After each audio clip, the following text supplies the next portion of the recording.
Ryan Reynolds here for, I guess, my 100th Mint commercial. No, don't. No. I mean, honestly, when I started this, I thought I only have to do like 4 of these. I mean, it's unlimited premium wireless for $15 a month. How are there still people paying 2 or 3 times that much? I'm sorry, I shouldn't be victim blaming here. Give it a try at mintmobile.com/save. Whenever you're ready.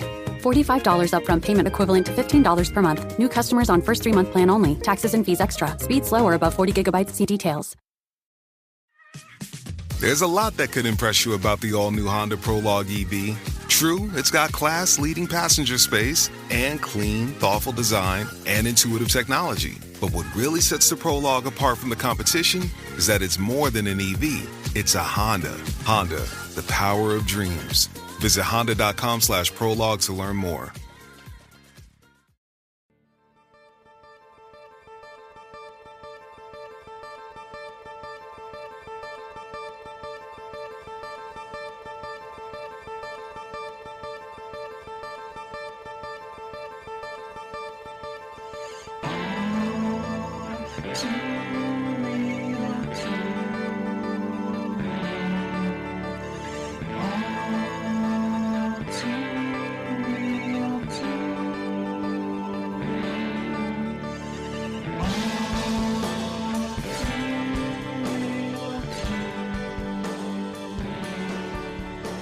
Okay, everybody, welcome to the latest episode of All2ReelToo.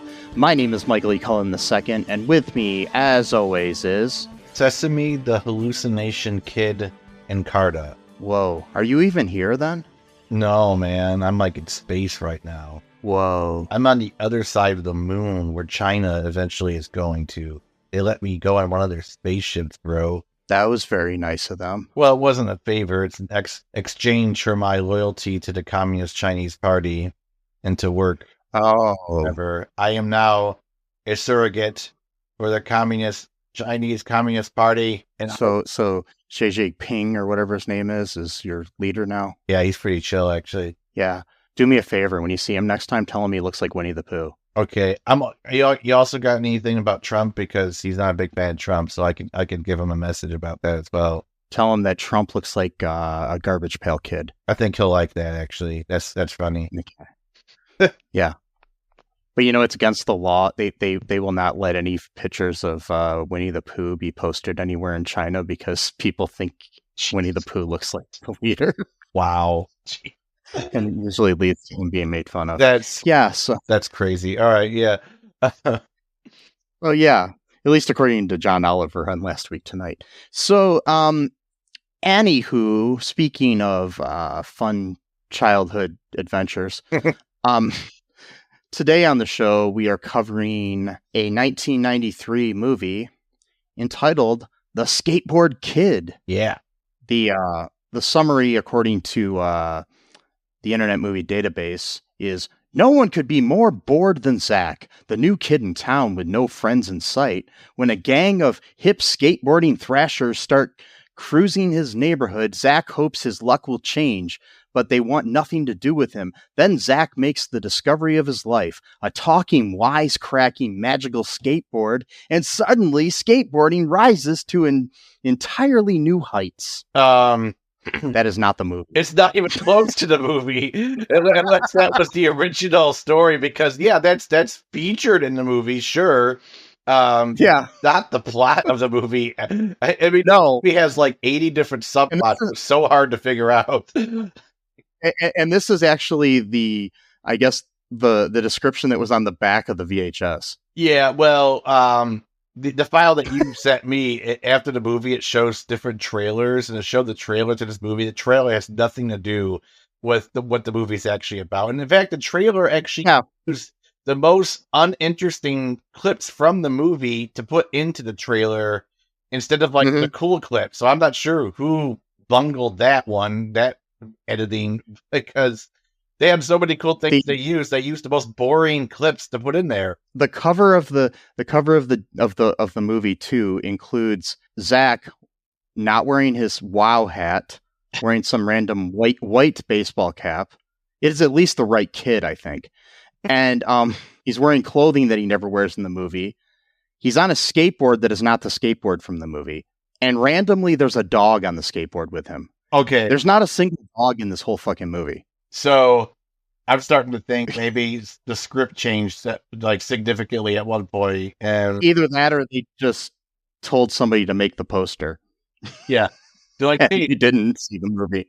Exactly. Hey, man, we're doing a '90s skateboard film with like Anyway, a whole lot of really good actors, mind you. Like I mean, like for example, I was talking about Almost Famous earlier. With the yeah, mother of William from Almost Famous, you know, which is really interesting because I don't know her name, but she's really famous. she's not in this. She's not? Oh, okay. Never mind. No, it's a different actress. All right. Well, she looks kind of like her. And you got the dude. Yeah, she's actually Bess Armstrong. Is that who you're talking about? The woman, the main woman in the movie? Yeah, what's her name? I forgot her name already. Maggie's the character's name. Maggie, yeah. Yeah, Bess Armstrong is probably from that generation best known as the mom on My So-Called Life. Oh, okay. Yeah, but then you have Timothy Busfield in this as Frank. He's known for 30-something and The West Wing, among other things. Cliff DeYoung, who is known for a lot of movies, including The Craft, Shock Treatment, Glory, The Hunger. He's still working to this day. Yeah, he's on Grey's Anatomy for a couple episodes. Yeah, he's in a lot of things. You know him if you see him. Then we have Trevor Lissauer as Zack. People may know him from his 2 seasons on Sabrina the Teenage Witch. Wow. We've got Chanel Gray, aka Chanel Workman, as Jenny. She went on to be on like One Life to Live and Bold and the Beautiful and some other things over the years, and she was also the legal guardian to her sister, who is her sister is nobody is Ariel Winter from Modern Family. Okay. Yeah, Interesting. And her brother is Jimmy Workman, who played Pugsley in the Addams Family movies. Uh-oh. Alarm bells ringing. Our fans are gonna be really interested in this one. Yeah, I know. And yeah, and it's an interesting story though. I read about this, like where she their mother, I guess, was kind of abusive or something to both her and Ariel. And Ariel's like a lot younger than them because she was born after this movie came out even. So okay.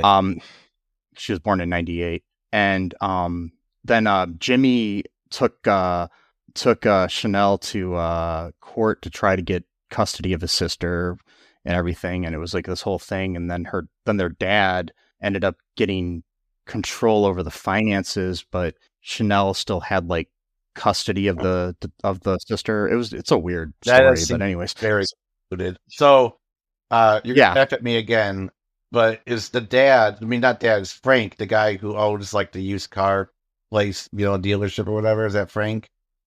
Or is that no? It's Dan. Sorry, Dan. His name so character. You're gonna laugh at me, but was that the same actor from The Flight Navigator that we just watched last couple weeks ago, or is that a different actor? In fact, is it him? It is. Okay, good. Yes. All right, well, at least I got that one right. All right. Yes, I forgot that he was in that. I totally forgot. Yeah, he played the dad in Flight of the Navigator. Okay, good. Yes. So yeah. Yeah, and we also have as far as other big stars in this movie, we have Dom DeLuise as the voice of Rip, which in my opinion stands for Rest in Peace. Yeah. Because Dom is no longer with us. I mean, that movie came out 16 years before he died, but still, preemptively, it was prophetic. Yeah, it prophesized that one day Dom DeLuise would die, like every other human. The prophet, but, so you should write your own Bible or Quran now. Like, yeah, it's the Skateboard Kid, spiritual guide to life. Yeah. we call ourselves skateboard freaks. That's what we call ourselves, our followers of this religion. We base our whole lives on the movie The Skateboard Kid, and philosophies. It teaches us a lot of lessons, a lot of parables in there, much like the Bible. Absolutely. And, I mean, we had to workshop that idea because at one point we're going to call ourselves the Kid Freaks. We're like, no, that's not a good idea. Yeah, kind of creepy there. So I went with Skateboard Freaks because, that was the title song of the movie. What? Skateboard Freaks. Is that what it was called? Yeah, the movie that plays at the beginning of the movie, the song that plays at the beginning of the movie is Skateboard Freaks. My God. Yeah. This movie's really very 90s. Like it's almost like peak 90s. Like 1993.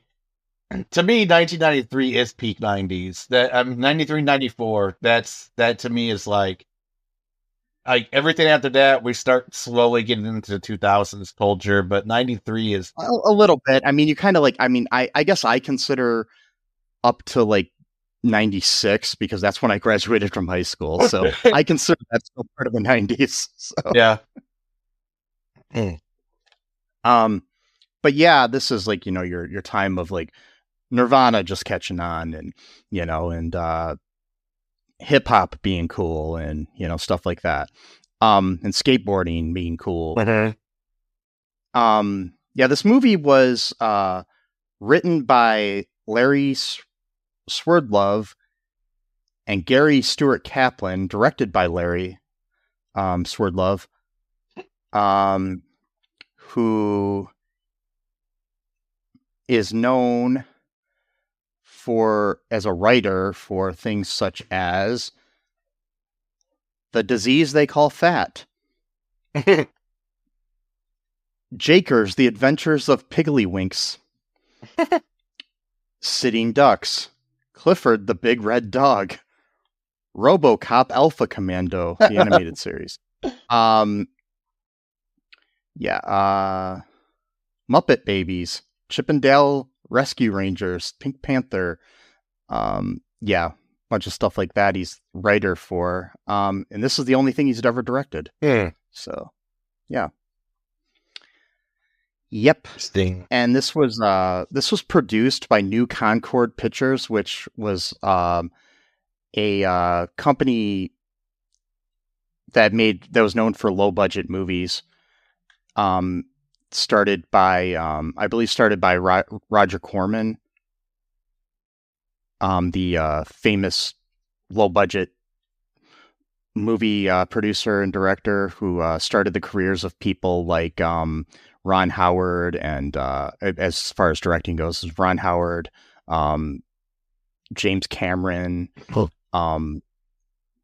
like Brian De Palma, different people. Like I think Brian De Palma, I'm not sure, but a lot of people got their start working through his programs of being paid next to nothing and making movies for next to nothing. Like James Cameron started out as working for him as like a set decorator and stuff, and he stayed up all night making a spaceship and putting like little, like, I guess you call them like gibbets on the walls to make it look more like a spaceship, and he was trying to find things to put on there, and he went to McDonald's and got a bunch of styrofoam containers for Big Macs and put those on the wall and then painted them gray and stuff, and they're in the background.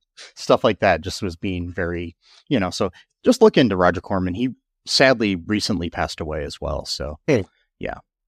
So here we go. I'm pretty sure that he owned New Concord. Otherwise, I'm just going off on a person that has nothing to do with the movie. You want to get in the movie?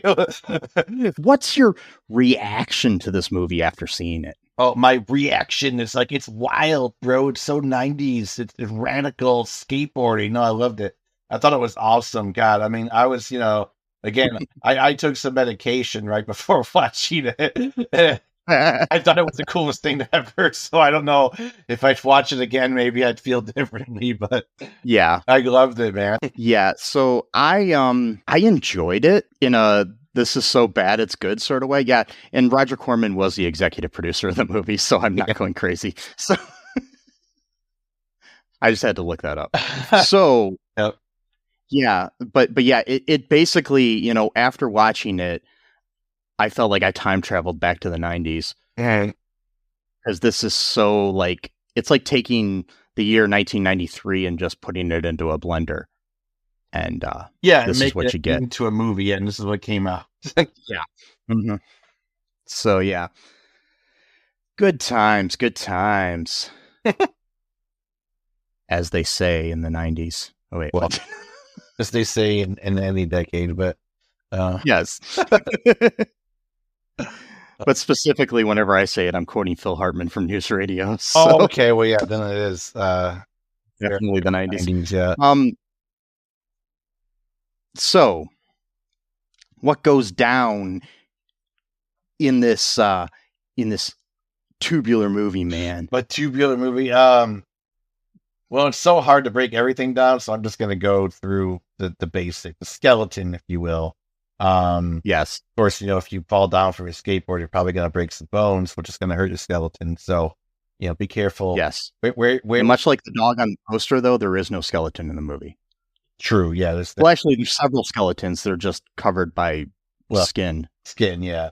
And so we begin with, I had no idea what was going on. So like this Zack is one of our main characters. He's skateboarding with these guys, and I'm sitting there thinking these are like his friends or whatever. But then Dad honks the horn on his car, and so he's like, oh, looks at him like, I gotta go or whatever. And so then he goes, and then his dad's like, oh, you're gonna love this new town we're living in. So I'm thinking we're going like a Karate Kid type situation, like his mom's, going all the way across the country. Same thing for his dad. That was like the last time he was ever going to see his friends. And so he was kind of like sad, he's got to do like one last skateboarding with the bros, type of thing. But no, they're moving directly into the town. So I don't know if Dad filled up for gas and Zack was just going to do some skateboarding for a few minutes, I guess. But then Frank, his father, he is starting his own TV network or TV station or whatever. He's taking over one. Oh, he's taking over one. Okay. And so that's why they're moving. But I guess they're moving directly into the town next over or the same town. And so he's looking at a map to try to figure out where to go. And then the skateboard kids already somehow show up where the car is. I'm not sure how they were able to do that, but okay. And they're like riding on both sides of the car. And then Zack is trying to like let them know that like, hey, there's a bunch of these kids like skateboarding right next to us. Why don't you, pay attention? And then one of them has a chicken costume. Oh, that reminded me too. Oh, yeah. Yeah, go ahead. Earlier in the movie, we had a situation where these kids are the bad kids in town or something. And before we even meet Zack, I guess, and they pull a trick on the town sheriff or whatever and take the bumper off his car or something, and with like big, like heavy duty rope or something, and they hook it to the back of it. But there's a guy that's randomly outside in a chicken suit outside of a restaurant or something yelling chicken wings. Kind of reminds me of the Trilby Diner guy. Hamburger, cheeseburger. Wearing a hot dog suit. Yeah, screaming hamburger. He had identity crisis. Cheeseburger, hamburger. So right at the bat, we already got stolen property from a restaurant, damage to a police vehicle, which is already a very big crime, even if you are a minor and a delinquent. And also attempted physical assault and/or murder or homicide, not homicide, but just killing of a police officer because something crushed his car. And a guy in a chicken suit. Yeah, exactly. So physical assault of him and stolen property of the restaurant. Yeah, I mean, they almost committed chickencide. Yeah. Yes. Yes. Yeah. Chickencide. That's good. And so they hit, his dad, quote, hits someone with the chicken mask guy. And it's really the ringleader of the skateboard gang, if you could call it a gang, because they don't really get up to much, but they act like they're really tough, I guess. And Like, oh, you killed. They're no buttercream gang, mind you. I mean, no, they're not. They're not. They're not the good guys. Like, ironically, these guys actually are a little bit more extreme than Pete from the Buttercream Gang when he was supposed to be one of the toughest gangs of Chicago. These kids, worse than he was, and even they aren't that bad. But okay, and then, and so he quote hits their friend, and then he does like this whole spasm thing to make it look like he's dead or something. I don't know, and then takes off the chicken mask and like, oh, it's just me. Didn't really kill me, ha ha ha, or whatever. And then like, oh, how come you didn't laugh or whatever or something? He goes, yeah, it was funny until you took your mask off or something like. I don't remember what it was. Some stupid comeback. Yeah, and while this is going on, they cut the little there's like a little U-Haul container on top of the car that has like their stuff in it, I'm assuming. Yeah, I guess. And these guys can cut it off of the thing, and then they go into town and it falls off, and it's such a like, it seems like an important thing that the stuff falls off the car in this scene, but we never see them recover their stuff. We never see what happened after that. Yeah, we was never mentioned either. It's just like, okay, I guess you all fucking like, shit. Like, it's bad writing and or editing or directing. Yeah, it was just ridiculous. And so they go into town with, again, all their stuff missing. They go into the new house. Evidently, there's like this weird thing going on where there's like this shady used car salesman kind of, stereotype. Oh yeah, before that, there's an important thing though that happened while they were there though. They say something, remember what your mom always said, and that's when we find out that, like the trope that, one of the parents is dead. Right, yeah. All these type of movies. Yeah. That, something about, what was it? Like, you never know what you're looking for might be right in front of you the whole time or something. Or like something. That. Some bullshit, and it's like, or things aren't as what they seem or something. I don't know. It was some stupid. It was life something like that. It was like a bullshit life doesn't make any sense. Just, yeah, it's, I can't remember because they, okay. The reason why is because the dad wanted to go to a place called, that was the other thing too. So he's like, he wants to go find a place called Mill Creek because that's where they're supposed to live. And then he's asking the place if they know where Mill Creek is. And they're like, I don't know. I'm not sure if we ever heard that. It's like, oh yeah, it's actually, you go that way 40 miles and then you make a right. And then like, they like skip her off. Like they play a trick on them, but then the sign literally says to go that direction. So it's like, how are you playing a trick on them by telling them the truth? Like, I don't understand. Okay. Like that makes no sense at all. That's like someone like me going like, hey, you know how to get to the Speedway gas station? And I'm like, oh yeah, you just go up there about like, I don't know, 1 mile, and then the gas station's on the left. I go, and I run away, but then they go and they're like, oh yeah, the Speedway is there. Like, I'm not sure why he thought he was playing a trick on me. Like, I don't get that, but okay. I guess these kids aren't really all put together very well. So maybe all the skateboarding is kind of giving brain damage because they like fell real hard and then like, and now they think that they're pulling tricks on people. So I don't know. I mean, I never thought that I would wish social media on kids, but I think these kids needed it. Yeah, probably. Yeah. Yeah. I don't know, dude. So this movie's just so wild because there's so many things going on in this movie that's hard to even. So let's just do. How about this? How about we just do like the base? Because I can get lost in all these different details. Okay, so yeah. The basic premise is we meet our like female adult, protagonist here, played by Bess Armstrong, named Maggie, and she runs this like antique shop or something, and Zack ends up helping her out of a situation where she's, I guess, hasn't paid her electric bill or something, and so he goes and changes the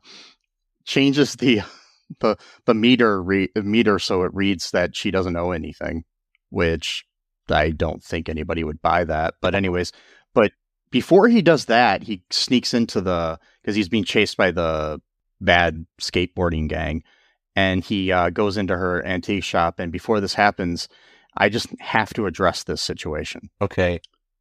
So she has this goldfish on Yeah. on a shelf. He puts the goldfish in this lemonade thing. But why? Why? What was the point of this? That's the thing. He goes in to help this lady out, but he also kills her pet. What does that guy? How would that even help matters? Like I don't even understand. And she gives like, lemonade to the meter reader guy, and he drinks the goldfish. He swallows, and somehow this is supposed to be humor. But so she just let her own fish pet die. But again, what was the utility behind this? No pun intended, because utility guy. But like, but they're really, I mean, script wise, there is no purpose to this at all. Just killed her pet because you thought it'd be funny. And it's not even funny. So that's just That's the other thing too. So this guy is supposed to be an idiot. I get that, okay, but just because you're an idiot doesn't mean that you don't have physical sensations. So how would he not feel a slimy fish going down his throat exactly as he's drinking lemonade? Like, wouldn't you spit something out at that point? Be like, what? And there's no aftermath to it either. We don't see him get sick. We don't see him, nothing. There was no point to it. It's like, I mean, I wrote a screenplay last year, and then had my friend look it over, and I had like a whole like elaborate scene where people get stuck in a porta potty and stuff like that, but it didn't really move the plot forward, and it had nothing to do with the plot. I just thought it was funny and put it in there. And somebody went over my script and pointed that out to me, that there's no need for this whole scene. You can cut like these 10 pages right here. So I was like, yeah. So, at least I was smart enough before I have ever filmed anything to realize that it didn't further the story in any way whatsoever. So, yeah. Right.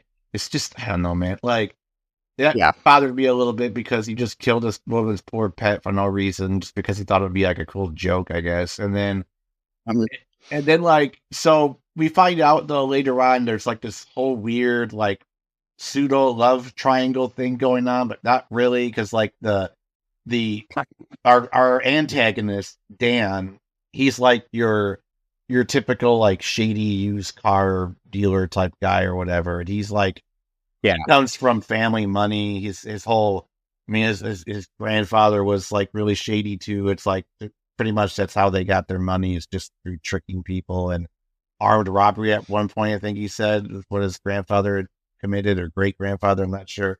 Yeah, and it's like somehow they stole money from Maggie's family years ago or something, right? Somehow. Because her family was wealthy too, her ancestors, and so there's like this weird like town history thing going on. And then his dealership right across the street. When I mean right across, I mean like right across the street, like 10 steps and you're at her store type of thing. And he's like, charming and slick talking type dude or whatever. And he's always asking her to marry him, because I guess they're sort of dating, I guess. And she's like, I don't know, Dan, like, it's a little bit too soon for that. Let's just, see how this goes, kind of thing.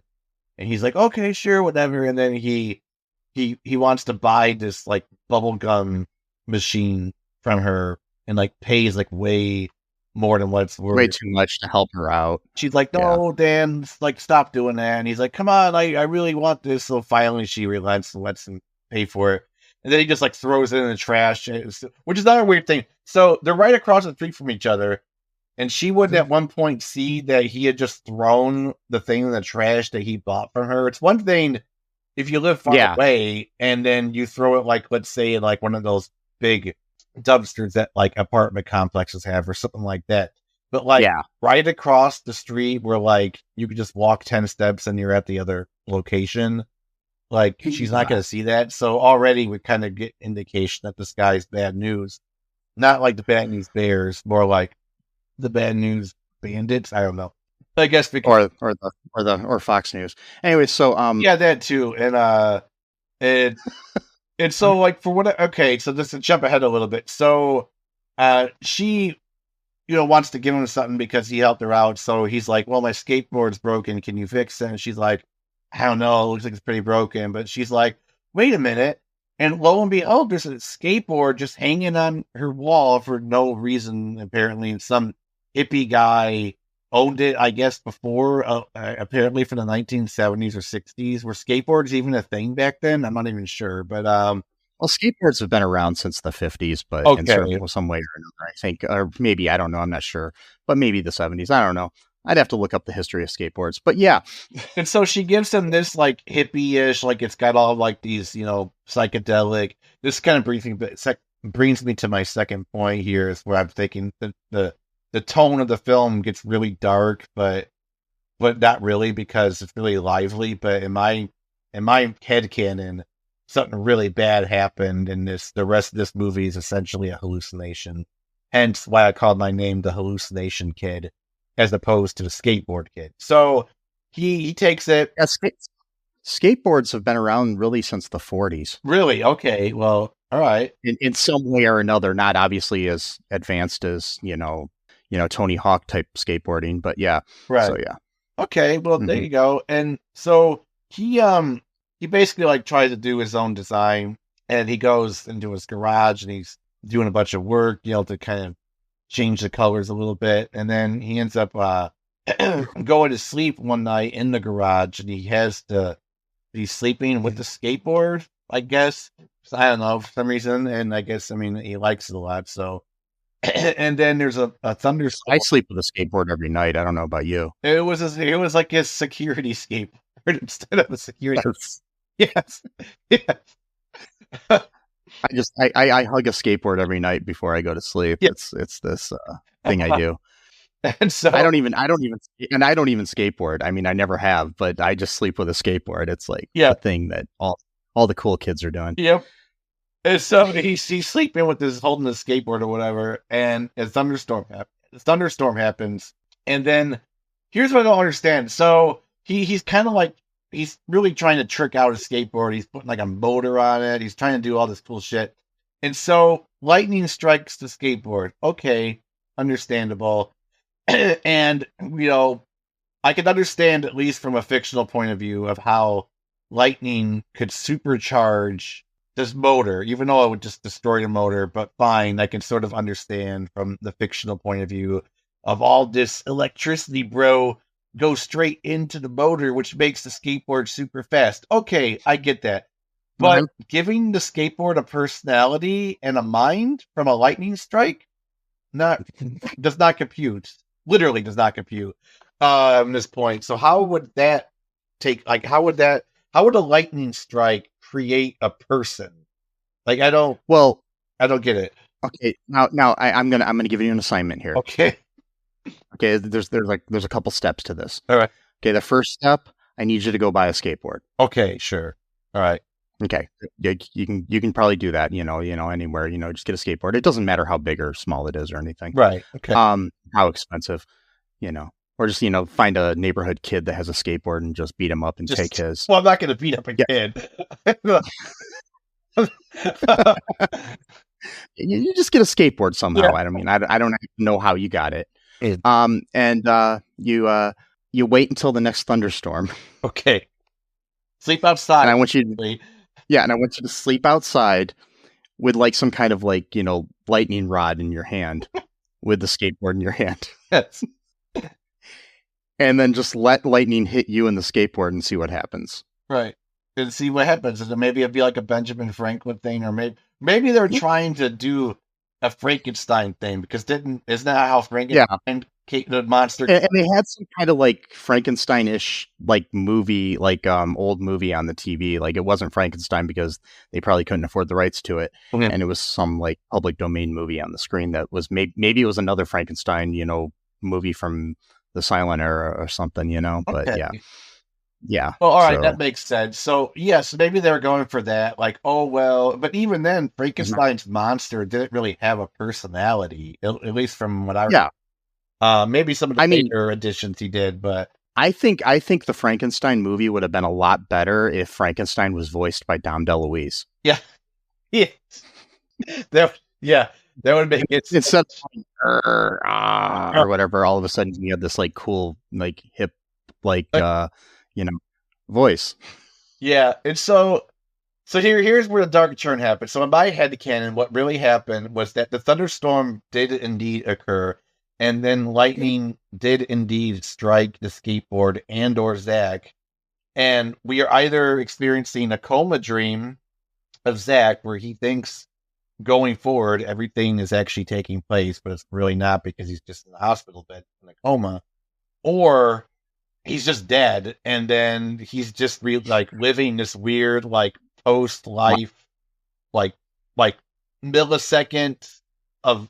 Because like apparently they've done like some science. I guess some scientists have kind of found that like there's like a split second after someone dies that their consciousness still is like somewhat there. So maybe he's experiencing like an entire movie within the millisecond before he actually just completely goes off and dies. That's my headcanon. So it's really dark. So like right now, in reality, everybody's surrounding. So the movie's kind of like a Vanilla Sky sort of situation. Yes, that's my headcanon. So like in reality, everyone's surrounding his hospital bed, like rooting for him, like, come on, wake up, Zack. But in his mind, he's just having the time of his life with the skateboard that talks, does cool tricks, that flies. Apparently skateboards fly now. So why would that even be a thing? Like, if you're gonna make a skateboard movie, I mean, we have covered in the past Jack Frost, where a snowman came to life, but it was the dad. So, I mean, like you said, Snow Dad's better than No Dad, and I guess electric skateboard is better than dying. It's not really, doesn't really rhyme, but skateboard with the voice of some guy from Cannonball Run is better than none. There you go. And by none, we mean like not none, like the Catholic. Religion. Not like sister or anything. No, not like that. We're not doing that kind of. Nuns on a skateboard. That would be another good movie though. Nuns on a skate. No, it would workshop the title. Yeah. But and so this thing comes to life from a lightning strike somehow, and has a personality, a mind, abilities, strategy, all the things that come with the working mind are now present in this skateboard.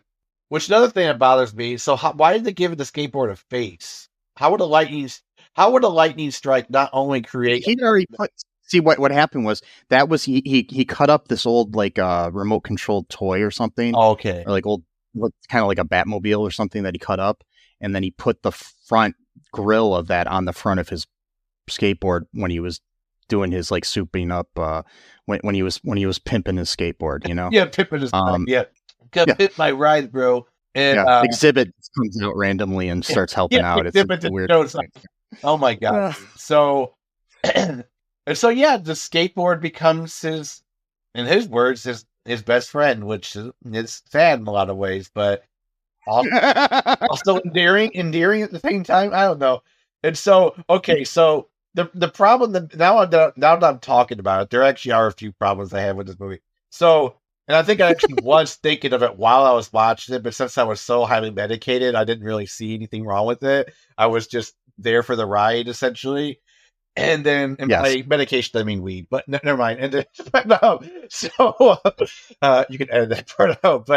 And so what happened was, the problem I was having was there was almost no stakes. And by steak, I don't mean like the food stakes. There was almost like Zack was just constantly getting away from the bullies, like almost every single time.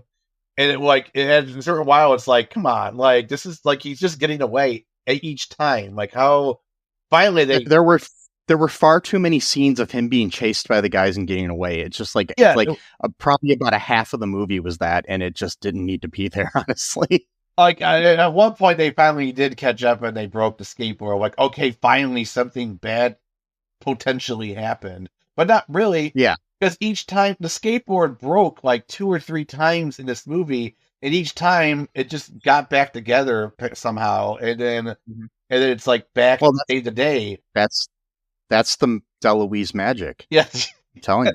The DeLuise dark arts, the dark arts of DeLuise, The dark arts of DeLuise. Yeah. That's a good song. That's one of the sacred texts of a skateboard freaks.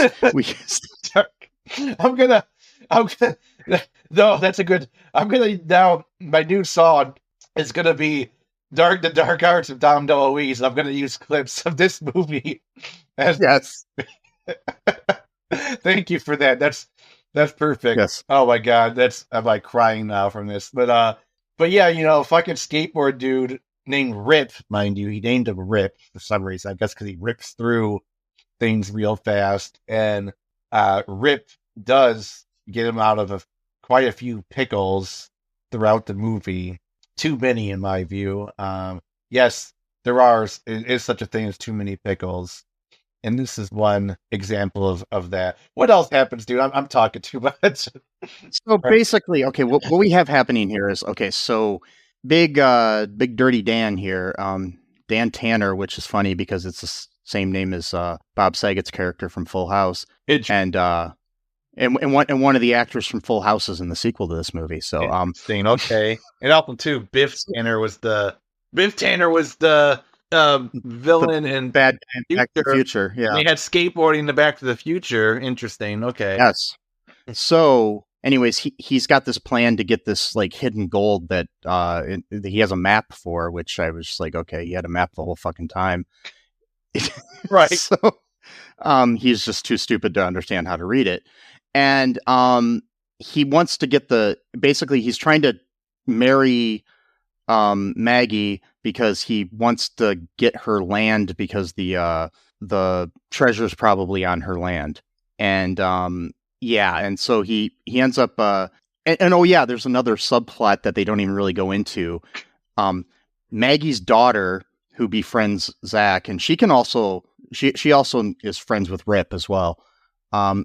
Yeah, she's one of the first people to understand that he's actually that's Chanel Workman's character, or Chanel Gray, depending on how you want to address her. Her name is Jenny, and Jenny has some kind of heart problem. Oh, that's right. Yeah, that Maggie can't afford to take care of. So Dan's kind of like holding that over her head because he's going to help her out to be able to take care of Jenny so she doesn't die. Right. So now Dan is committing sexual and/or marital blackmail, which that's great, I guess. And yeah. So basically, he basically forces her to agree to marry him so Jenny won't die. Yeah, that's great. Awesome. There's nothing more wholesome than using the medical problems of a child to gain wealth. It's the most American thing you can do. Anyway, so well, it is actually the most American thing. Exactly. Oh, God bless America, land that I love. Not so much anymore. No. Stand beside her and guide her into darkness and despair. To the darkness of dark arts. Yes, the dark arts of DeLuise. Anyway, so the So Big Dan, basically, there's some convoluted way that he ends up taking over the mortgage of the property or something, and weird thing. But he's going to try to marry her, but then they get the map out of this safe in his office after Zack overhears the whole plot and plan, which you never say out loud. Damn it. You stupid villains. I know. They're in the trailer drinking shots, and that's when he's assigned to discuss his grand plan with this idiot sidekick dude. I'm like, okay. Yeah. Like, why don't you just project it further? Why don't you just take a big sign in the middle of town square and just, I'm going to do something illegal? Like, well, I mean, it's a total stereotype. Like, I mean, it's like in all these Bond movies where the villain is like, this is what I'm going to do, James Bond, and this is how I'm going to do it, and this is how I'm going to kill you. It's like, okay, thanks for telling me how I can solve the day.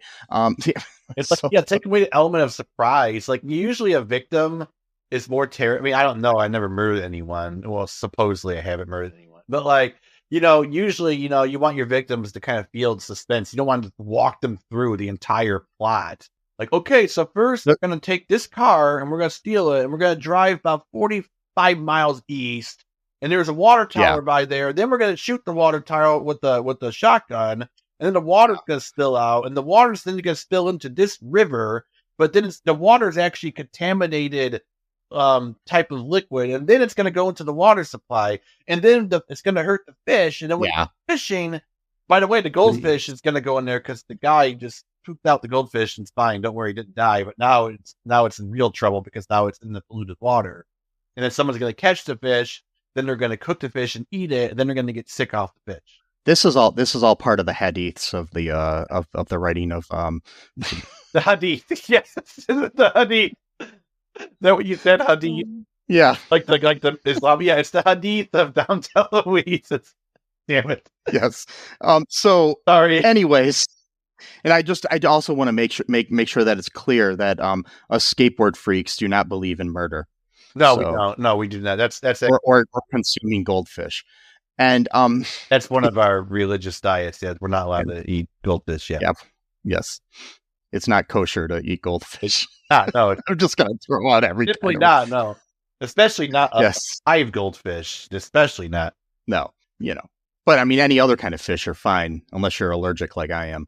But okay, sure, yeah. Except for once a year, we do have a holiday where each person has to eat something that they're allergic to in order to build immunity to the allergies. Hopefully, they won't die. And bringing it all back to the goldfish thing and Timothy Busfield, who's in this, in the series West Wing, he was dating Allison Janney's character, and at one point she mentioned that she liked goldfish, but she was talking about the crackers. Oh, okay. But he bought her a goldfish. So let's see, full circle of life. Yes. So. Anywho, sorry, I took you way off the track here. Yes, but I just remembered that as we were talking about a goldfish, and I saw Timothy Busfield's name on my screen, and I'm like, wait, wow. So so basically, what ends up happening is he tricks her into agreeing to marry him the next day, right away. So then he can then I guess through marriage own the property or something. Because women don't have autonomy or whatever. Right. So maybe not in this town. I guess not. So he agrees to that. The wedding is happening, and this is after there was a day where they had dinner at the house of Zack and his dad. Oh yeah, what's his dad's name? Frank and Zack. So Jenny and Maggie had dinner there, and it was a weird situation where there was stuff that was, I think, supposed to be funny that wasn't funny. It was because one thing, Frank had clown hair super glued to his head, or a wig or whatever. Yeah. Off, and so he had to wear this the whole time during the dinner, and I guess he really just went all in on his clown role after that, because I can't do anything about it now, so I'm just gonna completely embarrass myself by acting really aggressively weird, making all these weird talking about the movie Alien, about stuff coming out of it was weird. So that made me uncomfortable, and then yeah, this whole movie made me uncomfortable. Anyway, so then they have they're at the wedding, and they get the map to Jenny somehow through a scarecrow on top of Rip, and sure, why not? Yeah, and she points out to her mom before she says I do, and she's like the minister keeps saying, do you take so and so, blah blah blah, and it's and he keeps insisting on saying it, and she's like, I do not, total 90s. So yeah, and then Zack at one point comes in there, and he drops the cake on Dan, and he says, I now pronounce you man and cake, which doesn't make any sense, because if he's I guess it does make sense. Never mind. I would woman and cake. Either way, it's a really lame line. Yeah, it is. But it's the most memorable line from the movie for some reason to me. And so then we get the situation where we find out that he owns he basically cashes in on the mortgage and basically owns her land or whatever. But it says that he owns the land and the dwellings. But it turns out that the money was inside this water tower that was on the land, this little clubhouse water tower thing. And that's not a dwelling. Uh-oh. So yeah. So he doesn't own it, and then in the end, she gets all the money, and Frank and Maggie get married, which like really fast. Yeah, well, yeah. How like what is the duration of time in this movie? Like a few days, a few weeks? Like what are we talking here? And like he's I believe him. I mean, I understand love at first sight, but it seems like, like it's just a few days later that they got married or something. I don't know. I mean, well, maybe sometime, because they did build another little water tower in front of the and spruce up the TV station. So I guess he married her for the money, because then she funded his TV station. So yes, he got the money too, but it wasn't because that was his reward. So he didn't have ulterior motives like Dan did. So then he was rewarded with generational wealth from his wife's side of the family, because that's what happens when you do the right thing. You just automatically come into money, and then and that's how you survive in America, my friends. You got to marry into wealth. That's terrible. You got to marry into wealth. Make sure you get a prenup right away before any shit goes down. And then if you get divorced, you're banking on that shit. You're making bank. So try it. Maybe, I don't know. That actually happened once to me. I for like a split second, I considered it. Like it was, I was at the mosque during Ramadan one year, and then every year they do like a sort of fundraising thing where they're like, hey, we got like this loan for this mosque, like $2 million loan. We need to pay it off. The guy is generous enough that he didn't charge interest on the loan. He just wants us to pay him back the exact amount. Yeah. Because in Islam, usury is actually illegal. It's not allowed. So, So, people are, they're pledging publicly, which that was weird. You're not really supposed to do that in Islam. You're not really supposed to flaunt your wealth, but whatever. Yeah. That's but there it is. The Americanization of Islam. There it is. It got influenced, and it went into the religion. Okay. So, and so people are like pledging like $100, $500, $1,000, etc. I kid you not, this woman pledged $1 million. My ass is sitting there looking around, trying to see who was saying that. And I'm like, okay, that one. All right, try to turn on the charm, but no, I didn't do it. But other guys were joking too. They're like, yeah, who was that woman? Yeah. Darn it, Matt. We could have a lot better studio for our. Oh, yeah. Yep. Yes. I think I might know who it was. I think I might know who it was, because Denny, one of the people we used to know back in our community, said that there was a Muslim woman in his neighborhood who drove like a Ferrari. So it's probably her. Well, you could still go for it, my friend. Yeah, I have to find out who she is. But I just point you. Yeah, find out who she is and put on that charm. Yep. And become a sleazebag and get yourself some money here. Yeah, there we go. Sorry, that was a weird tangent. Weird aside, but hey, it's the American way. Yeah. And if nothing else, we learn from the world that, people who are greedy and selfish and, take advantage of people are the good people in this country. Right. Yep. They're the real true hero Christians. Yes, they're the true Christians and true heroes of our fine land. There are a few points that I forgot. Oh yeah, so these are just doesn't really matter to the story anymore.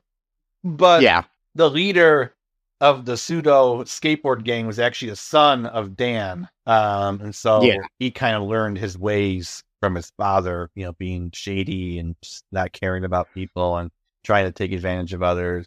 Yes, he's much like Don Jr. Yeah, pretty much. And Dan Jr. and Don Jr. Yes. Yeah. Sorry, for a second I was like, wait, his name was Dan. Oh, no, you mean, gotcha. Yeah. Yeah. Both. What we call that is double entendre in the industry of talking.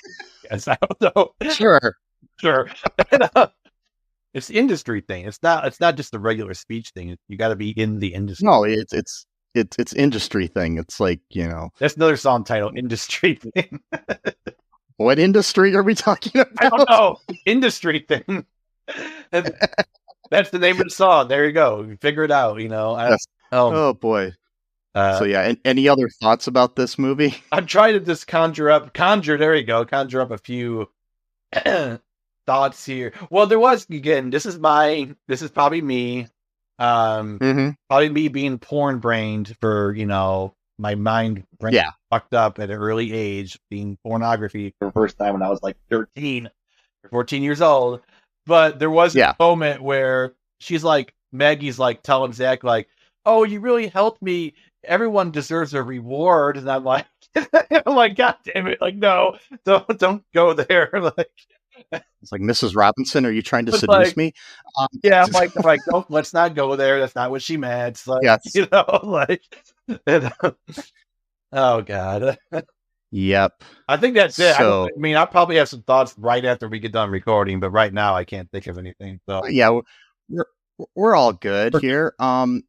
Yeah, so I have no other thoughts about this movie. We may or may not cover the sequel in the future, which has nothing along, mind you, with this one. It has really no. It's a sequel in name only sort of thing, and similar plot, I guess. But anyways, yeah. Rest in peace, Rip, Dom DeLuise, right? Our almighty prophet. Anyway, so the oh my God, the prophet of our prophet, and the prophet of our prophet. Yes. What if he had that in where you have prophets of God, but then you have prophets of that prophet, and then you have a prophet of the prophet of the prophet, and then it just gets really confusing. And that's how you get a mega church. Well, yeah, that's true. Yes. Anyways, to our parishioners of this podcast, that's a good one. Parishioners of the podcast. That should be the name for our followers. Parishioners. Yes, parishioners. Are you a religious podcast? No, we just used the word parishioner. No. It's like, oh, I came here to hear about, the spiritual meanings behind the Skateboard Kid, and we're talking about the dark arts of Dom DeLuise. Yes. So to our parishioners that are still listening, make sure you do us a favor. This is one of our tenets here. Yes. You need to go to Apple Podcast and give us a 5-star Apple, review. That's like the Adam and Eve Apple. Yes. Take a bite of the apple and give us a 5-star review. Tell us how funny we are and how weird we are and how much you worship us. Anyway, so hopefully you laugh half as hard at our jokes as we do to our own jokes. Yes. And check out all2ReelToo.com. It's got links to all of our stuff. All of our sacraments, which are which include things like links to Facebook, yes, TikTok, all the Instagram, all the godly things. Yes, and just share our show wherever you can. But yeah, if you give us a 5-star review, it does really help a lot to get our show out there and get people to know that we exist. And if you like it, share the show. You can proselytize the good word of All2ReelToo on the street corners. Yes. In your local town. Yes. And yes. Just do it. And just remember, until next time, folks, I love you. I now pronounce you man and cake. And until next time. Oh yeah, and Sesame loves you too, by the way. I forgot that. And until next time, bye-bye. Thanks for listening to All2ReelToo podcast, a Cullen Park production. Produced and edited by Michael E. Cullen II. Music by Matthew Hawes. Subscribe and share the show. Visit us at cullenpark.com.